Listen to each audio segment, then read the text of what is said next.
अस्सलामुअलैकुम। Welcome to Urdu novel. पेशे खिदमत है एलन्स वाइफ एपिसोड 2। जब मैं अपने सफ़र के कुल इंतज़ामात मुकम्मल कर चुका तो रुखसत होने अंडा बाज़म्बी के पास पहुंचा और ये देखकर हैरान रह गया कि वो एक कंबल में अपनी दवाएं, भाले और दूसरी चीज़ें लपेट रहा था और सामान्य सफ़र दुरुस्त कर रहा था। अंडा बाज़म्बी, मैं तुमसे रुखसत होने आया हूँ, मैंने कहा। मैं शुमाल की तरफ जा रहा हूँ। हाँ, मैं को मैज़न, मैं भी उसी तरफ जा रहा हूँ, उसने जवाब दिया। मैं भी उस तरफ के खित्तों की सैर करना चाहता हूँ। हम दोनों साथ जाएंगे। साथ जाएंगे? लेकिन मैंने तो तुम्हें अपने साथ चलने की दावत नहीं दी। तो फिर दे दो फौरन मैकुमेज़न, क्योंकि अगर तुमने मुझे अपने साथ ना लिया तो तुम जिंदा ना लौटोगे। वह बूढ़े सरदार मर गए हैं और वहाँ चले गए हैं जहाँ से तूफान आते हैं। और उसने आसमान की तरफ इशारा किया। बूढ़े सरदार के बाद मेरी बुरी आदतें ऊद कर आ रही हैं। चुनाचे मैंने हड्डियां फेंक कर तुम्हारे सफ़र का हाल मालूम करने की कोशिश की थी और अब मैं ये यकीन से कह सकता हूँ कि अगर तुम मेरे बगैर ही सफ़र पर रवाना हो गए तो जिंदा ना रहोगे। इसके अलावा तुम बड़े अजीब ढंग से अपनी जान गंवा बैठोगे। बहरहाल, चूंकि तुमने कराल के सरदार के नापाक इरादों से मुझे खबरदार किया था, इसलिए अब मैं तुम्हारे उस एहसान का बदला चुकाना और तुम्हारे साथ जाना चाहता हूँ। अंडा बाज़म्बी, ये तुम क्या बकवास कर रहे हो, मैंने कहा। बहुत अच्छा मैकुमेज़न, बहुत अच्छा। लेकिन अभी 6 महीने पहले क्या हुआ मेरे कराल वालों के साथ? मैंने वफ्त से नहीं कहा था कि ऐसा ही होगा और तुमने सुन लिया कि ऐसा ही हुआ। उन्होंने मुझे अपने हाथ से निकाल दिया। नतीजा ये हुआ कि वो खुद ना रहे। अगर तुमने मुझे निकाल दिया तो मैकुमेज़न, तुम भी जिंदा ना रहोगे। और उसने अपना सर हिलाया और मुस्कुराकर मेरी तरफ देखा। मैं ना तो तोहम परस्त हूँ और ना ही अंडा बाज़म्बी की पेशन गोइयों पर मुझे यकीन था। इसके बावजूद ये बूढ़ा मुझे मरूब कर रहा था। इसके अलावा मुझे ये भी एहसास था कि तकरीबन हर अफ्रीकी पर यह शख्स अपना असर डाल सकता है। चुनाचे मैंने सोचा कि अंडा बाज़म्बी इस सफ़र में कारआमद साबित हो सकता है।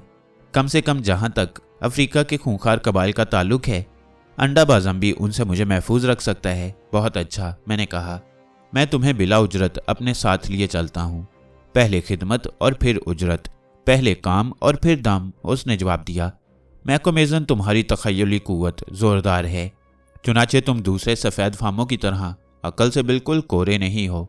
हाँ, तख़य्युल का फुकदान या कमी ही लोगों को बेवकूफ़ बना देती है और वो इन बातों पर यकीन नहीं रखते जिन्हें समझ नहीं सकते।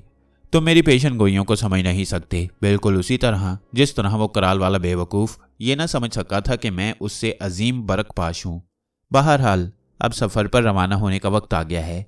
लेकिन मैकुमेज़न, तुम्हारी जगह अगर मैं होता तो 2 के बजाय 1 ही छकड़ा अपने साथ लेता। वो क्यों, मैंने पूछा। इसलिए कि तुम अपने छकड़े गंवा बैठोगे। चुनाचे अक्लमंदी इसी में है कि आदमी 2 की बजाय सिर्फ 1 छकड़े का नुकसान बर्दाश्त कर ले। बकवास है ये सब कुछ, मैंने कहा। बहुत अच्छा मैकुमेज़न, लेकिन जैसे जैसे तुम्हारी उम्र गुजरती जाएगी तुम्हें तजुर्बात भी हासिल होते जाएंगे और यह भी मालूम हो जाएगा कि ये कतई बकवास नहीं। और फिर वो कुछ कहे बगैर पलट कर चल दिया। अगले छकड़े के करीब पहुंचा, अपना गट्ठर उसमें रखा और छकड़े पर चढ़कर अगली नशिस्त पर बैठ गया। और अब मैं अपने सफ़ेद फाम दोस्तों से रुखसत हुआ।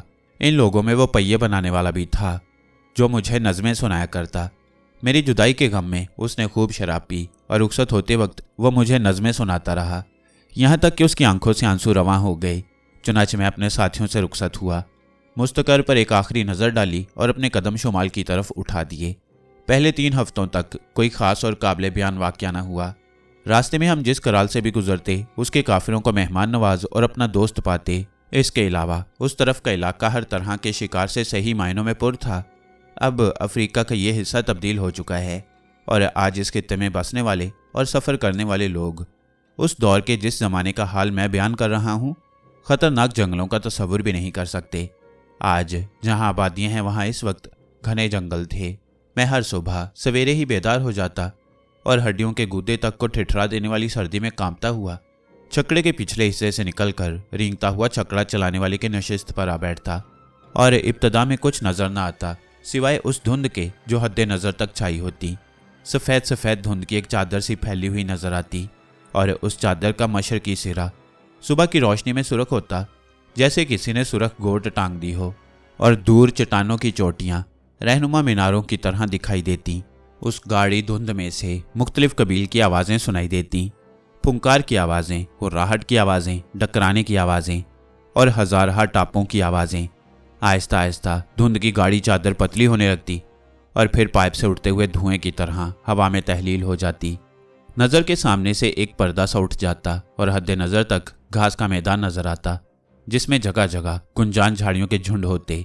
जहां तक नजर जाती मुख्तलिफ किस्म के शिकार के रेवड़ चरते दिखाई देते। दाएं तरफ हिरनों का गिरोह होता, जिसमें 2000 से कम हिरन ना होते।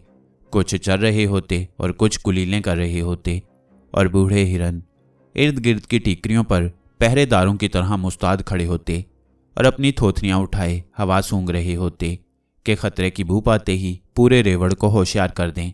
और सामने कोई 100 गज के फासले पर स्प्रिंग यॉर्क का रेवड़ एक कितार में दरिया की तरफ जा रहा होता और वह चलते चलते छकड़ों की लीक पर आ जाते। वो ठिठक कर खड़े हो जाते। ऐसी लीक उन्होंने पहले कभी ना देखी थी। चुनाचे ये चीज़ उन्हें अनोखी और ख़तरनाक सी मालूम होती। चुनाचे क्या करेंगे, वो लौट जाएंगे? जी नहीं, ये लीक सिर्फ 30 फुट चौड़ी है और स्प्रिंग बॉक के नज़दीक ये चौड़ाई कुछ भी नहीं। वो देखिए, पहले स्प्रिंग बॉक ने हवा में छलांग लगाई, वो ऊपर की तरफ उठा, वो हवा में परवास करने लगा और सुबह की सुरख किरणों में उसकी सुनहरी जिल्द चमक गई।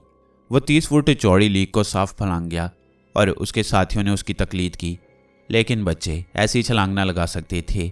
चुनाचे वो खौफ से मिमियाते हुए लीक में उतरकर उसे पार कर गए और वो उस तरफ एक टीले के नीचे वादी में दरख्तों की चोटियों से भी बुलंद क्या चीज़ हरकत कर रही है।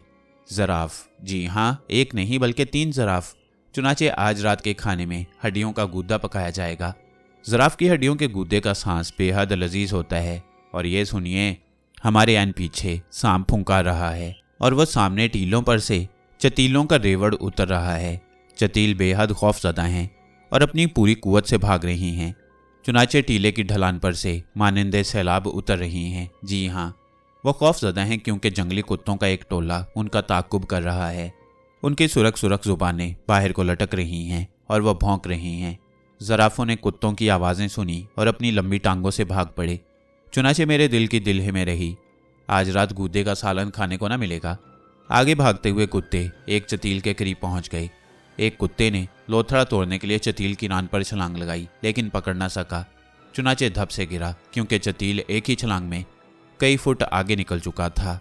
चतील ने पनाहगाह की तलाश में चारों तरफ देखा। हमारे छकड़ों पर नजर पड़ी। एक लम्हे तक वो शशोपंज के आलम में खड़ा रहा और फिर मरता क्या न करता के मिस्ताक हमारे छकड़ों की तरफ भाग आया और बंधे हुए बैलों के कदमों में थकन से निढाल होकर गिरा। कुत्ते भागे आए, लेकिन हम में से कोई 30 गज दूर रुक गए। वह जुबानें निकाले हाँप रहे थे। मैंने बंदूक उठाई और धाएं धाएं 2 कुत्ते वहीं ढेर हो गए और बकिया भाग गए। राह चतील तो वह हमारे पास पनाह लिए था और हमने उसे पनाह दी।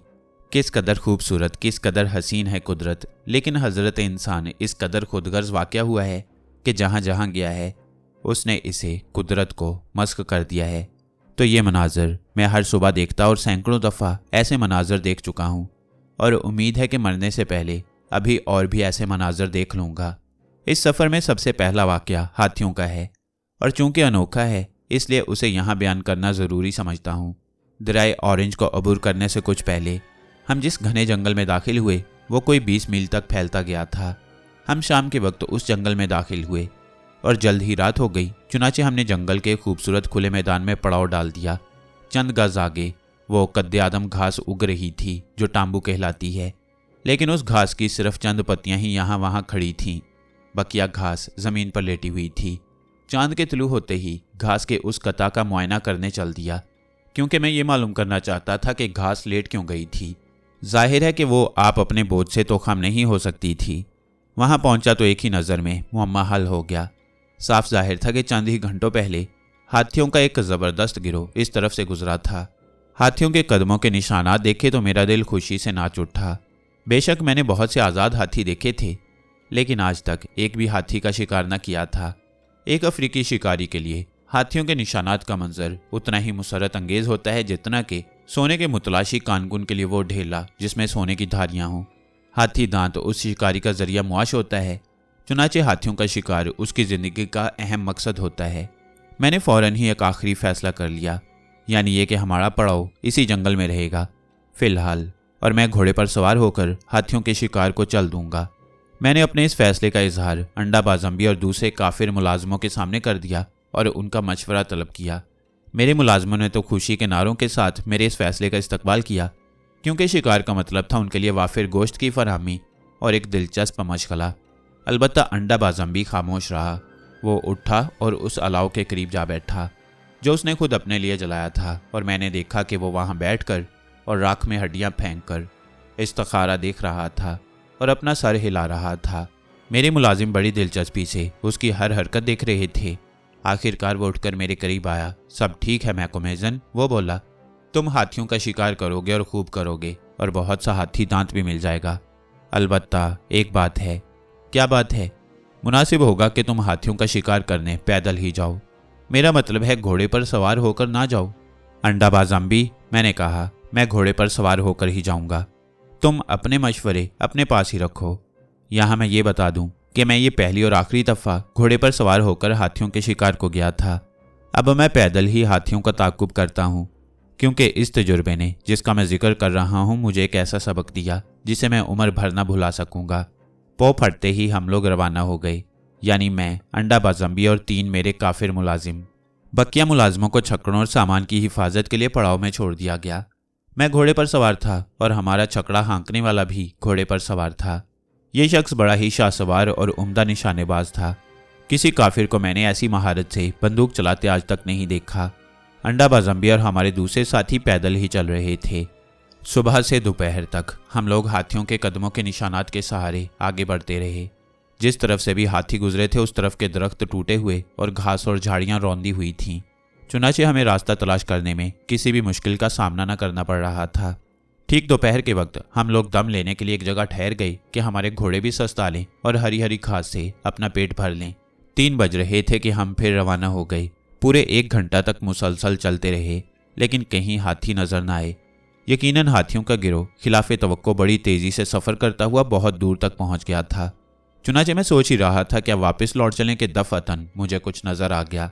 कोई 100 मील के फासले पर एक टीला था जिसके कदमों में खारदार दरख्त लगे हुए थे और उन दरख्तों में एक स्याह चट्टान सी हरकत कर रही थी। मेरा दिल जैसे उछलकर हलक में आ गया। कौन होगा ऐसा शिकारी जो अपने पहले शिकार को देखकर बेताब ना हो जाए? मैंने हाथ उठा दिया और मेरे साथी रुक गए। हवा चूंकि हाथी की तरफ से बह रही थी, इसलिए इस बात का खतरा न था कि वो हमारी बू पालेगा। इसलिए हम आहिस्ता आहिस्ता और बड़ी एहतियात से उस खारदार जंगल की तरफ बढ़े। मैं अपने घोड़े पर सवार था और उसे चमकार चमकार कर आहिस्ता आहिस्ता बढ़ा रहा था और हम उस टीले के कदमों में पहुंच गए। यहाँ गुंजान झाड़ियाँ उग रही थीं और मुझे ये समझने में देर न लगी कि हाथी यहाँ अपना दोपहर का खाना खाने ठहर गए थे, क्योंकि अक्सर दरख्त टूटे हुए और झाड़ियाँ जड़ से उखड़ी हुई थीं। मैंने इन आसार की तरफ बहरहाल कोई ध्यान ना दिया, क्योंकि मैं तो उस हाथी की तरफ मुतवज्जा था जिसका ताक़ुब मैं कर रहा था। दफअतन मेरा घोड़ा इस बुरी तरह बिदका कि मैं उसकी पुश्त पर से गिरते गिरते बचा और फिर मेरे ऐन सामने बड़े जोर की सरसराहट सी हुई और यकायक जैसे ज़मीन से कोई चट्टान उभर आई। मैंने चौंक कर देखा। मेरे ऐन सामने और सिर्फ 4 गज दूर एक हाथी की पिछाड़ी नजर आई थी। दाएं बाएं उसके दोनों कान साकित खड़े थे। ये वो हाथी ना था जिसका मैं ताक़ुब कर रहा था, बल्कि ये दूसरा हाथी था जो इन झाड़ियों में कलौला कर रहा था। चुनाचे मैंने उसकी नींद में खलल डाल दिया था और अब वो भागा जा रहा था। बेहतर तो ये था और शिकारी नुक्ता नज़र से मुनासिब यही था कि मैं उस हाथी को फरार हो जाने देता, लेकिन उन दिनों मैं नौजवान था और ना तजुर्बाकार भी।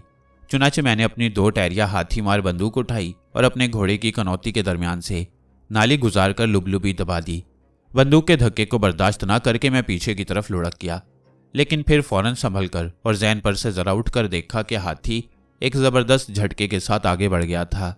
3 आउंस की गोली जब हाथी के पिछले हिस्से में घुसती है तो उसे भी नाकाबिले बर्दाश्त धक्का दे देती है।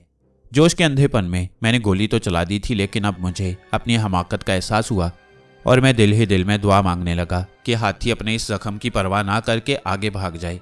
लेकिन उस दौर में दुआएं इतनी आसानी से कबूल नहीं होती थीं। चुनाचे बजाय इसके कि हाथी तकलीफ और खौफ से बेकाबू होकर भाग जाता किसी तरफ, उसने ये किया कि चंद कदम आगे बढ़ने के बाद वो संभला, रुका, पलटा और फिर अपने कान खड़े करके और सूंड आगे की तरफ लंबी करके मेरी तरफ आया। वो बड़ी लर्जाखेज आवाज़ में चिंघाड़ रहा था। मैं बिल्कुल निहत्था था क्योंकि मेरी बंदूक खाली थी। चुनाचे पहला ख्याल मुझे ये आया कि हमलावर हाथी के सामने से फरार हो जाऊं और मैं घोड़े को एड़ पर एड़ मारने लगा।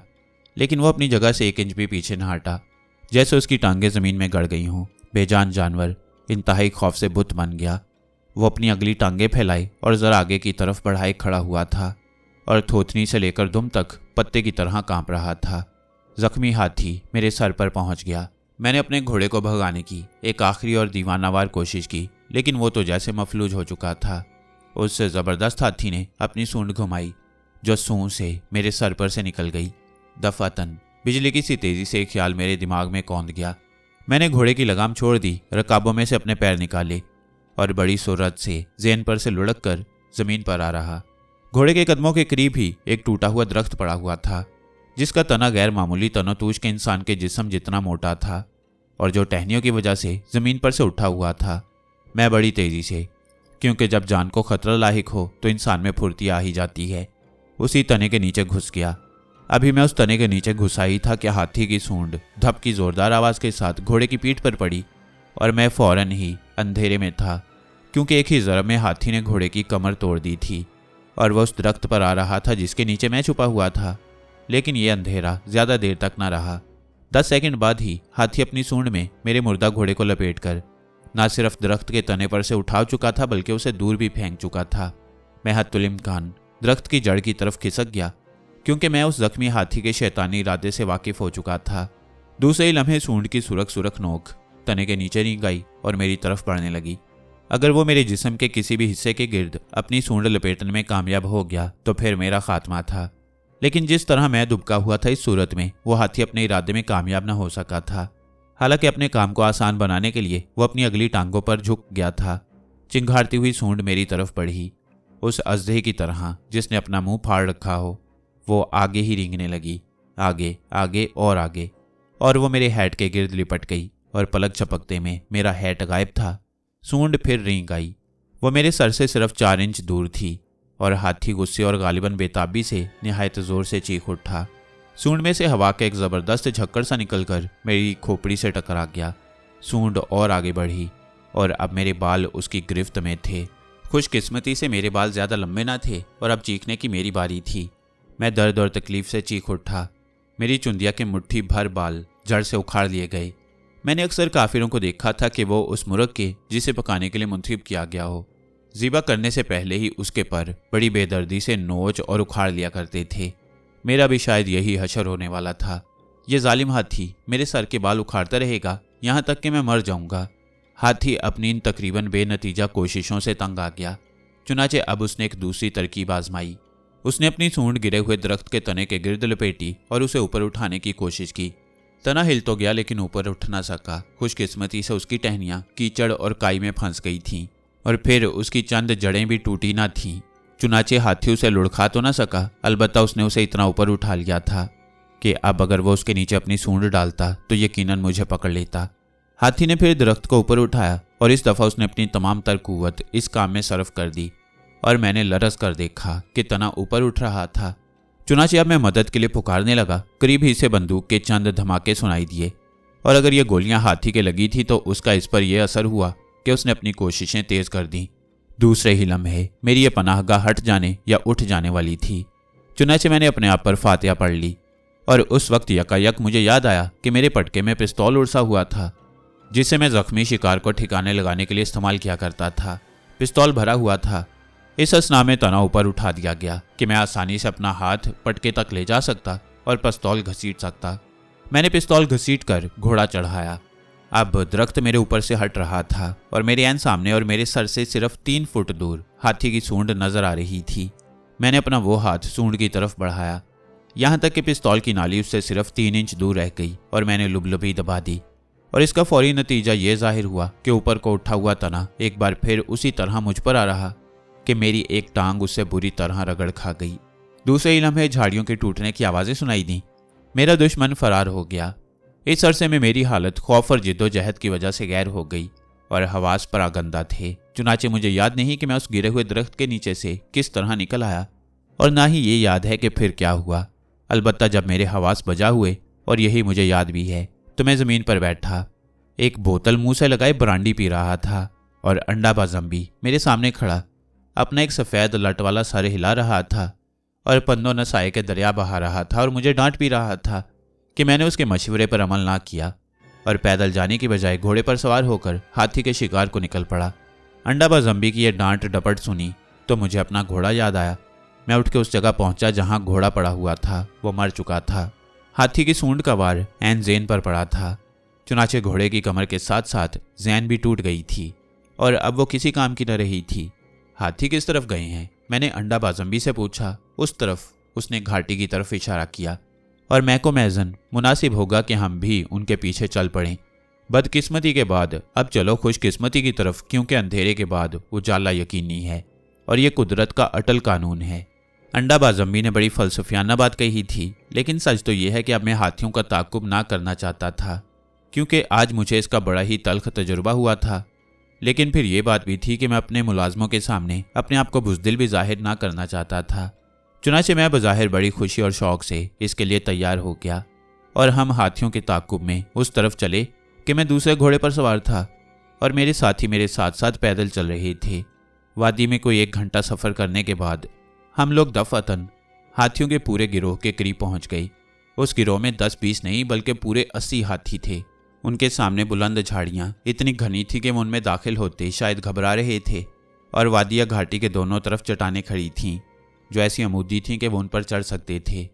हमने उन्हें देखा तो उन्होंने हमें भी देख लिया और मैं इस ख्याल से लरज उठा कि कहीं वह पलटकर भागना पड़े और हमें रौंदते हुए गुजर जाएं।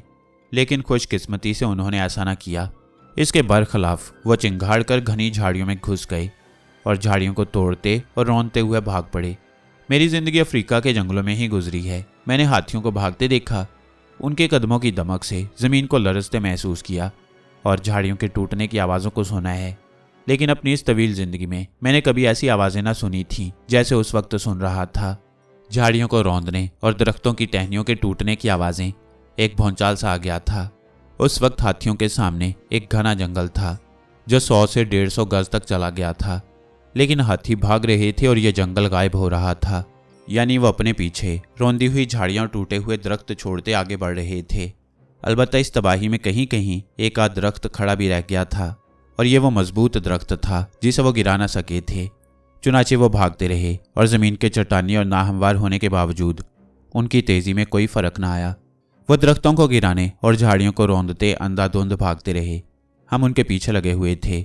कोई 1 मील तक हमारे और हाथियों के दरमियान ये दौड़ जारी रही और फिर मैंने देखा कि हाथियों के सामने घाटी ज़रा फैलकर मैदान में तब्दील हो गई और उस मैदान में नरसल उग रहे थे। मैदान के दूसरे किनारे से घाटी फिर शुरू हो गई। यहाँ मैं ये बता दूं कि नरसलों वाला मैदान 5 या 6 एकड़ के मुहित में फैला हुआ था। इस मैदान के किनारे पहुंचकर हाथियों का पूरा गिरोह ठहर गया। वो शशोपंज में पड़ गए थे। उन्हें कुछ शक सा हो गया था कि उन नरसलों में घुसना शायद ख़तरनाक साबित हो सकता है, लेकिन मेरे मुलाजमों ने शोर मचा दिया। सिर्फ अफ्रीका के काफिर ही ऐसा शोर मचा सकते हैं और उनके यूं चीखने चिल्लाने ने हाथियों को एक आखिरी फैसला करने पर मजबूर कर दिया। मेरी तरह उस हाथी के भी हवास अब तक बजा हो गए थे जिसे मैंने जख्मी कर दिया था। चुनाचे उसी हाथी की राहबरी में हाथी बिखर कर नरसलों के मैदान में उतर गए और नरसलों का यह मैदान दरअसल दलदल थी। हालांकि उस वक्त उसमें पानी कहीं नजर न आ रहा था। चंद गज तक हाथियों के साथ कोई वाकया न हुआ। हालांकि साफ जाहिर था कि वो बड़ी कोशिशों के बाद उस दलदल में कदम उठा सकते थे। दफअतन जख्मी हाथी चिकनी दलदल में अपने पेट तक धंस गया और फिर फंसा ही रहा। वह दलदल में से निकलने की जिद्दोजहद करने और बुरी तरह चीखने लगा। दूसरे हाथी इतने खौफजदा हो रहे थे कि उन्होंने उसके चीखने की तरफ कोई ध्यान न दिया और अंधाधुंध दलदल में उतर पड़े और उनका भी वही हशर हुआ जो उस बड़े हाथी का हुआ था। वो सबके सब दलदल में फंस गए और जितनी ज़्यादा कोशिश वह उभरने की करते उतने ही ज़्यादा उसमें फंस जाते। अलबत्ता एक हथनी किसी न किसी तरह दलदल में से निकलकर किनारे पर आ गई और अपनी सूंड उठाकर हम पर हमला करने की तैयारी करने लगी। लेकिन ऐन उसी वक्त उसने अपने बच्चे की चीख सुनी। चुनाचे वो हम पर हमला करने का इरादा तर्क करके उसे बचाने दौड़ी और खुद भी फंस गई। फिर कभी मैंने ऐसा मंजर ना देखा और ना आज तक देखा है। दलदल इस सिरे से उस सिरे तक हाथियों से भरी हुई थी और उनके चिंगाड़ों से फिजा थर्रा रही थी और हाथी खौफ के आलम में और बड़े वहशत अंगेज अंदाज में अपनी सूंड इधर उधर हिला रहे थे और पटक रहे थे और ऐसा मालूम होता था जैसे दलदल पर बहुत से अजदे फुंकार रहे हों। कभी कभार कोई हाथी बड़ी कोशिशों के बाद अपने आप को बहुत हद तक उभार लेता, लेकिन फिर फौरन ही और ज़्यादा गहरा धंस जाता। बड़ी काबिले रहम हालत थी उन हाथियों की, लेकिन इंसान ऐसा खुदगर्ज वाक़ हुआ है कि ये मंजर देख देख कर हमारे दिल खुशी से नाच रहे थे। अब काम आसान था।